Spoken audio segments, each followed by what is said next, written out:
just announce one quick change that we've had to the panel. Unfortunately, Murat, who is the founder of Marvel, a prototyping app, was unable to get here due to his flight being canceled. So we had a last-minute update.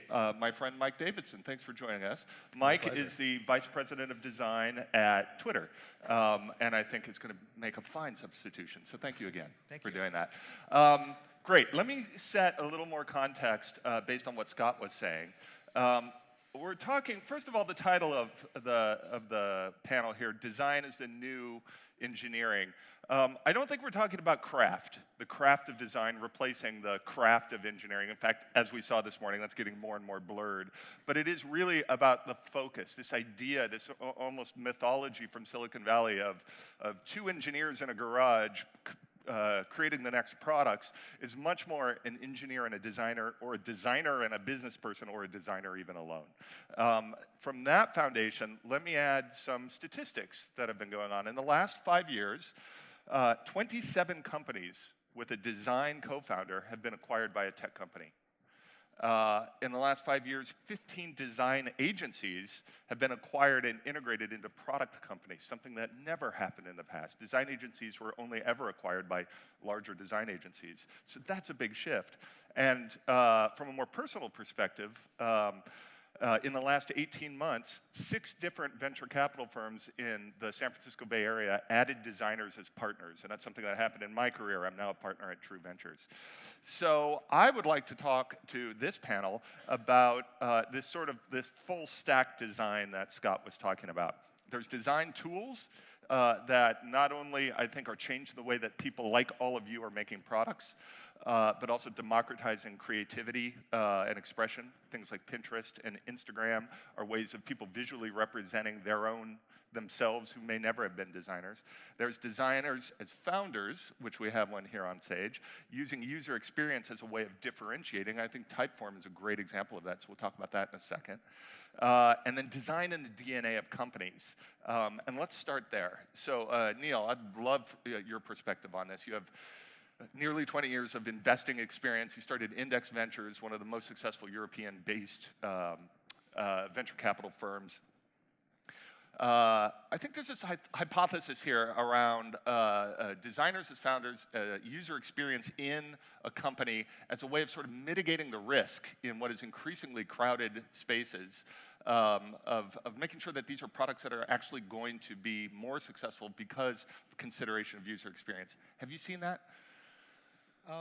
Yeah, I mean, first of all, I should preface this by saying I'm the only person here who's not a designer, so I'm kind of an imposter in this room. But from my naive standpoint, I think that we look at design as a kind of surrogate marker for, just sense of product in a company. One thing I've learned over the years is that if a company doesn't have a strong product sense or design sense in their DNA, it's very hard to retrofit that to a business. We've tried, and we've never really seen that happen. It's got to be part of the original team, I believe, and it's got to be part of the founding vision for the company.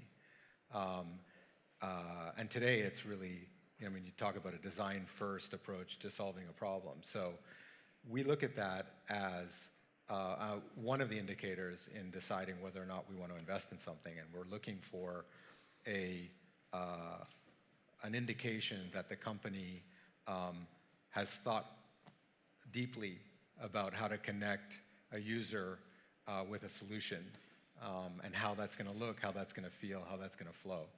So yeah, it's very important criterion for us. There's this great story from Brian and Joe, Airbnb, as they went around sort of to VC after VC after VC. They get turned down over and over again. And not just for the idea of Airbnb, but what are 3 designers from RISD you're not gonna be able to start a company.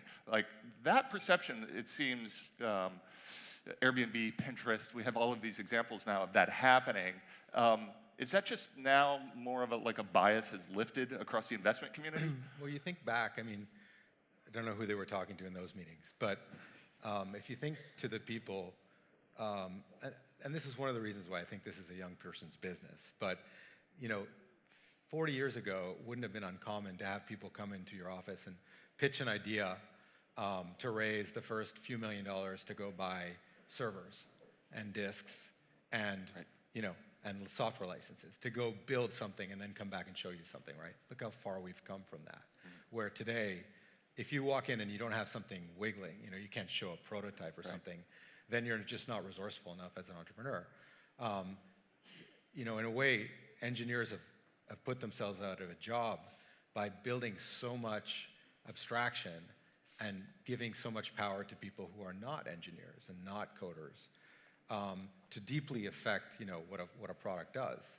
That shifts the kind of one of the value points of the business, certainly, to the people who will figure out how to do that and what it'll look like and how it'll flow, what it'll feel like. So that's why designers matter, and that's why designing that experience has been such a the decisions that they made and the way they designed that experience have had such an impact on the success of that offering. It's really opened it up to much broader. And I don't think that's the only company that where that's the case. But I think if you don't see that today as an investor, you're not going to make a lot of great investments. Yeah. I feel like those sorts of things go in cycles too, right? Like I was born in '74, so I started my design career on the early web. I don't remember like shrink wrap software. I never worked on that stuff.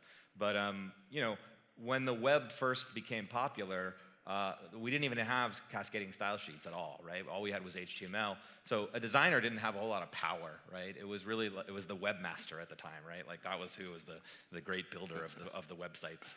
And that tended to be a very engineering, centric job. And then as, inline styles became more popular and table-based design became more popular, which you and I have done way too much of. Way too much. Hopefully nobody in this room has.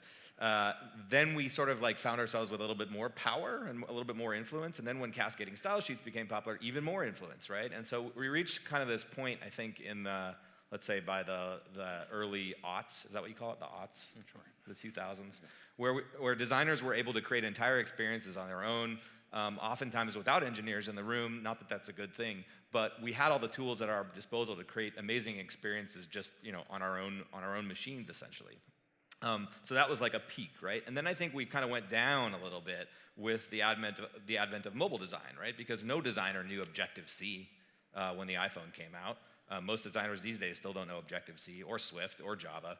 So it kind of became this more integrated development process with designers and engineers working hand in hand together to create these sorts of experiences. And now we're finding again, like these prototyping tools are getting so good that we can get pretty far creating a delightful experience without really touching native code.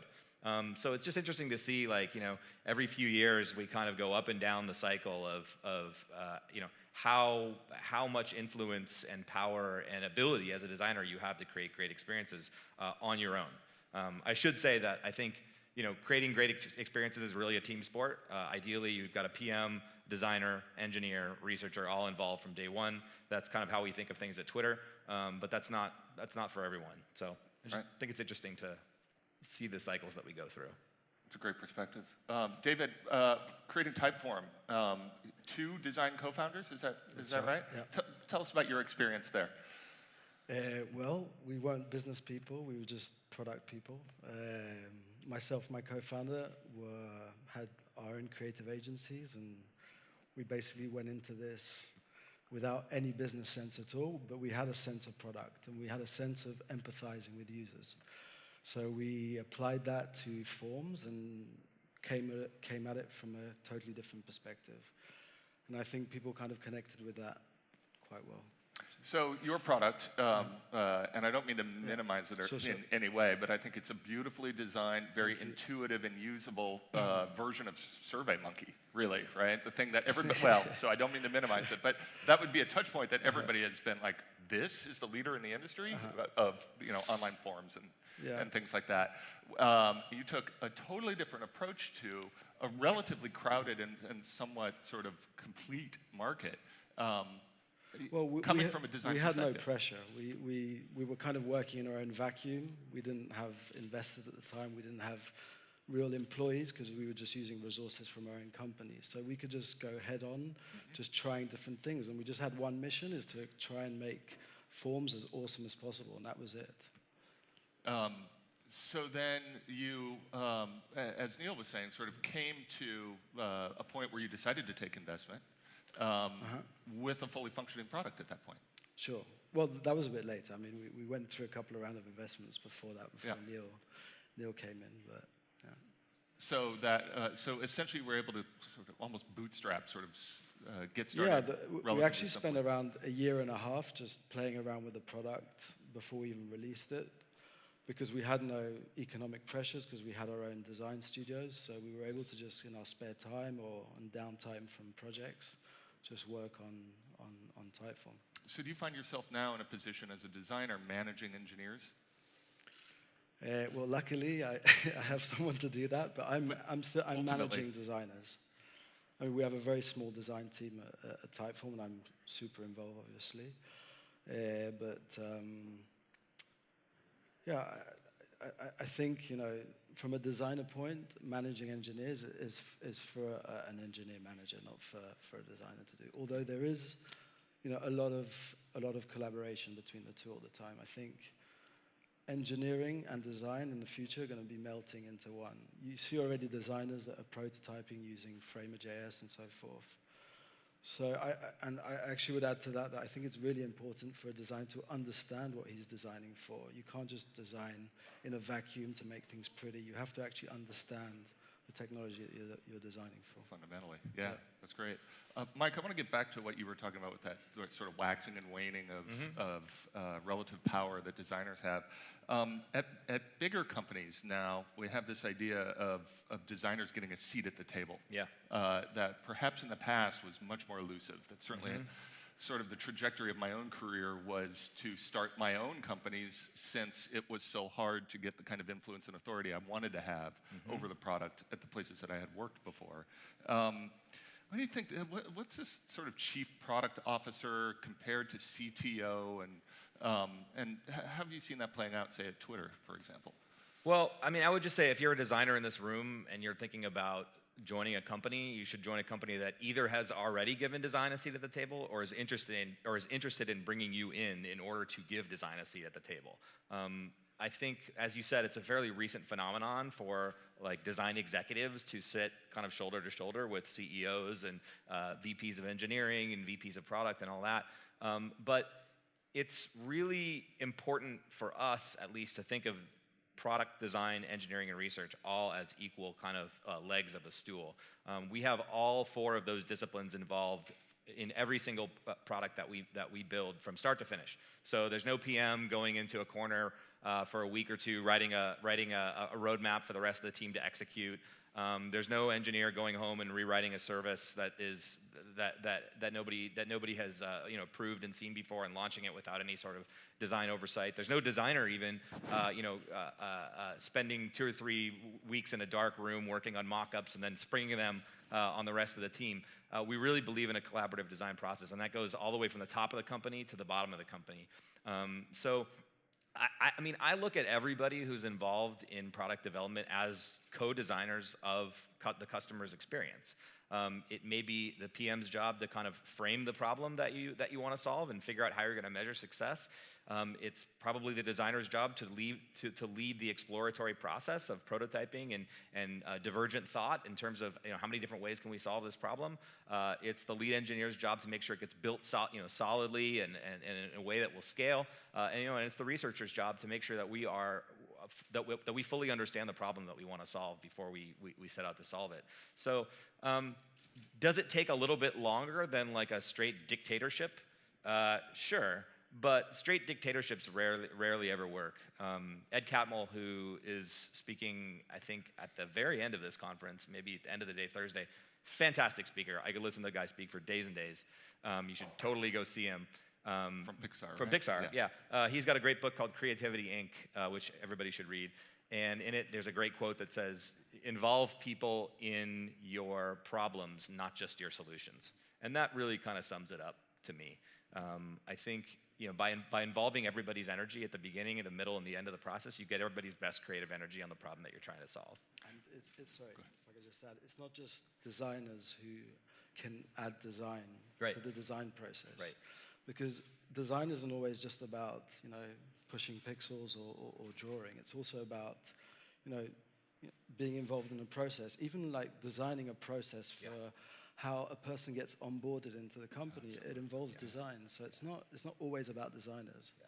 It's just, for me, a designer is a person that can empathize with a user. So I think we're all capable of doing that, and not just people that are labeled as designers. We think of ourselves as professional empathy machines.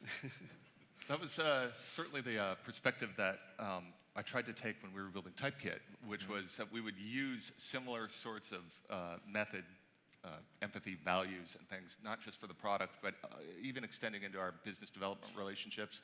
How many times have you seen partnerships and companies just go terribly wrong because nobody has considered the user experience of these two things coming together?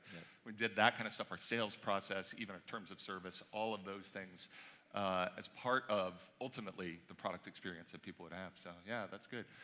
Do you have a... Oh, I thought you were trying to comment on that. No, I think, it's hard to add anything to what you said. I think you've summed up this stuff really well. But there are people in organizations who don't have empathy. In fact, I know a lot of engineers who have zero empathy, almost clinically no empathy. But that's fine, because they don't really need empathy to be great coders, right? It does or help, to be great architects. Sure, it helps, but actually it's a distraction. I don't care. It's not, so there are reasons why you guys ended up as designers and not as, back-end database architect. Maybe, you could do both. There are different types of empathy, though, right? Like, I kind of agree with you. Like, if you are, optimizing, tweet fan-out algorithms to make sure that one tweet can go, to a billion places at once, you should probably just be laser-focused on that to make sure that actually happens. So that's like, user-facing empathy. But I think everybody it could benefit from having empathy, at least towards their own team members, right?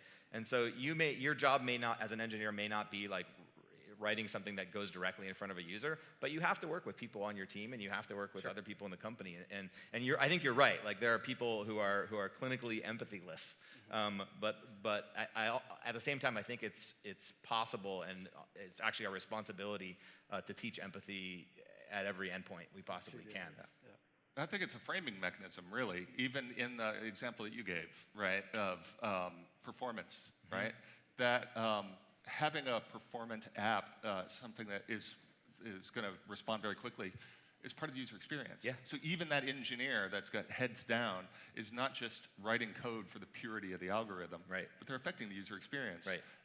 And I think that from a leadership perspective, that's a way of framing a set of values that we have for the work that we do. Yep. So, Neil, you said earlier you've seen some companies where that just didn't exist. They didn't have not just design and the DNA, but maybe not a strong product sense. And you mentioned quickly that it's really hard to, almost impossible to overcome. Have you seen, so I would imagine there's designers in the audience that are like, oh my God, not that my company is just, I can't. Is it something that can happen from a bottom up, or do you think it really has to be a value top down?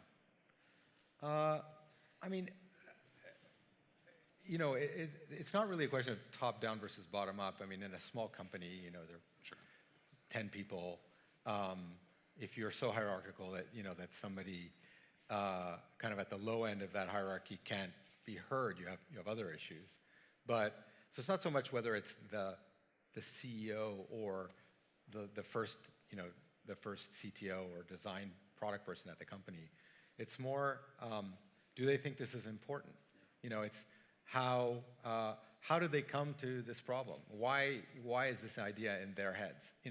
In David and Robert's case, it was clear. They ran into this problem and they were just tired. They just said, we can't fill out another bloody form. There's got to be a better way of doing this. And they drew on their own capabilities to address that problem. There are lots of companies out there that are born from a spreadsheet, where you'll get people together. I won't call them MBAs, but let's call them MBAs, even though I'm an MBA, so a little self-deprecation. But they'll do a spreadsheet of like this business model, this geography, this market segment, what hasn't been done? Oh, this sounds pretty good. Let's go do this. Like there are companies that are designed that way, that are born that way. And Have you seen those companies being successful? no. No. I mean, look at Rocket. Rocket Internet, right? Yeah. And by the way, I have a lot of respect for what they do. But they kind of take that approach. They kind of look at the world and say, let's do online shoes in Thailand. That's a big market. Boom, let's put a team together. Yeah, they've been successful. But that's a totally different, that's not what we're into. I doubt it's what you're into. I doubt they'd be able to hire you to one of those companies, right? But they can hire people, and they can raise money, and they can, find customers. It's just a different approach. Yeah. But there are not many of those. I give those as an example. But Let's shift gears a little bit. I'm sure there's a lot of designers here in the audience that are just starting in their careers. Mike, you hire designers all the time, lots and lots of them. I would imagine of all levels of experience. But talk about sort of the designers. They're all great. They're all great. That's right. But talk about the designers that are entering the workforce and what you see there, and how technical are they? What's their, what are they bringing to the table? Yeah, well, we, like many fast-moving companies, I guess, don't really hire too many specialists on our team. We don't hire too many peer visual designers. We don't hire too many icon designers, wireframers. These specialists that I think were a lot more common, let's say 10 years ago or so. And one of the reasons is when I have a problem that I want solved, I'd like to be able to give ideally one designer domain over solving that entire problem. So that problem may take 6 months to solve, it may take a month to solve, who knows? But the process of kind of we've got this one person who will do the conceptual work, and then they can pass it off to this other person who can do the wireframes, and then they can pass it off to this other person who can do the high fidelity mock-ups, and then it's just there's too much communication overhead associated with that, and so we like to hire well-rounded hybrid designers. Product designers, exactly. We actually used to call them experienced designers. I actually still like that term better than product design. We kind of changed our job descriptions to product design just because it kind of matches what everybody else is doing. So it's a more familiar term to people. But I really do think of all of our designers and researchers as experienced designers who are charged with solving a problem and creating an experience beginning to end. And so, Andre talked this morning about code. Should you code as a designer? I kind of agree with him. Yes, you should have some level of coding proficiencies, but that proficiency might stop at high fidelity prototyping. It might stop at JavaScript, and I think he agrees with that sentiment. But it's not a requirement that you code to work at Twitter, but it is a requirement that you're able to take an entire problem and work with an engineering team and a product team to solve it more or less on your own, or with the help of maybe one or two other designers. So the people that we see coming out of school these days are pretty well-rounded. I think it's hard to kind of pick a particular micro skill within design right now to really go deep on, because things change so quickly, right? If you spent all of your time preparing yourself to design on the web, and then the iPhone came along, you're kind of screwed, right? If you spent all your time learning how to design apps for the iPhone and didn't pay any attention to Android at all because you live in the US and people didn't start using Android until the rest of the world did, you might be similarly screwed, right? So I think well-roundedness is something that we really look for. We were talking a little bit beforehand over there about how to evaluate designers, and I don't look at resumes at all. I do not care what is on your resume. I do not care what degree you have. I don't care where you went to school. I don't care what your GPA is. I have seen people with master's degrees in design from Stanford who I wouldn't even hire as interns. And I have seen people with not even high school educations who are brilliant at what they do.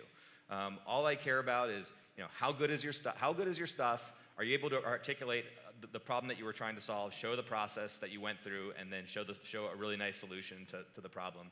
And how easy do I think you are to work with? And that's really all that matters. So not saying don't go to design school. I'm not saying don't go to college. I'm just saying don't think that that's going to be your key to getting a great job in design. The key to getting a great job in design is being a great designer and being a great coworker. David, how does that map to your experience? Yeah. First building an agency and then building a product company. When we get applications for design, usually comes to me, and I don't look at the CV. I just look at the portfolio, and if it feels good, then I look in closer. But I won't look at a CV firsthand. So let me ask you a little bit about geography. Silicon Valley has traditionally been considered the sort of center of technology, industry, and things like that, but has no culture or history as a design center at all. Whereas places like New York or London, or in your case, Barcelona is where you're building your company, much more of a tradition.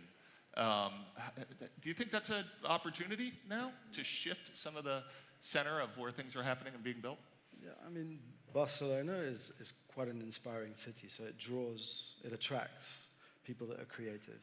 So it's a kind of good hotbed for design to come out, and it has done in terms of architecture that you see, in terms of artists.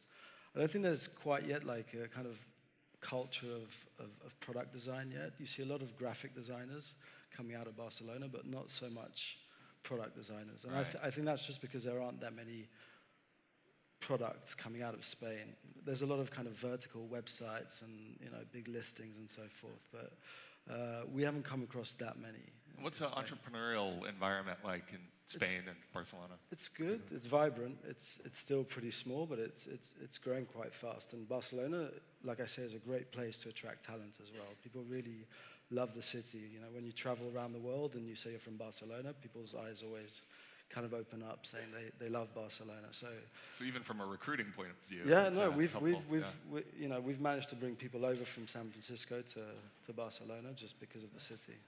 Nice. What's your experience more broadly across Europe? Yeah, Neil? There's actually a really interesting study that recently came out by Nesta, which is a UK not-for-profit research institute. And they kind of looked at cities as centers of innovation. Didn't stop looking at countries, they looked at cities, because actually this stuff happens in cities. It doesn't happen in the countryside. And they came up with criteria to evaluate whether a city would be a good place for entrepreneurship and innovation. And it was really actually quite illuminating, because you have all these cities that brag about great quality of life and great this and great museums, and at the end of the day, if you can't get across the city or you can't do grocery shopping on a Sunday evening, you're not going to get young people there. You're not going to get startups. But actually, Barcelona came in second, I think, on this thing. I think it was fourth. Or fourth. It was like it did really well. It was top five. And I think that's. And the good news is that there were several European cities on that list. London was there, Barcelona, Berlin. I can't remember where they ranked, but they ranked highly. So New York did well. San Francisco did well, obviously. But you're getting more and more cities internationally are figuring this out. Our understanding, they can't replicate Silicon Valley. It's an unusual thing. But you don't have to replicate Silicon Valley. You can build great companies in Helsinki, in Barcelona, in Berlin, in Amsterdam, in Dublin. If you get the kind of growing conditions right, you can attract young people, and they'll do interesting things, and they'll attract their friends, and you'll get critical mass. Inspiring, especially here, speaking in Dublin, which is another, I think, fantastic place to start companies and build them. Neil, David, Mike, thanks so much. It's very interesting. And thank all of you. Thank you. Thank you.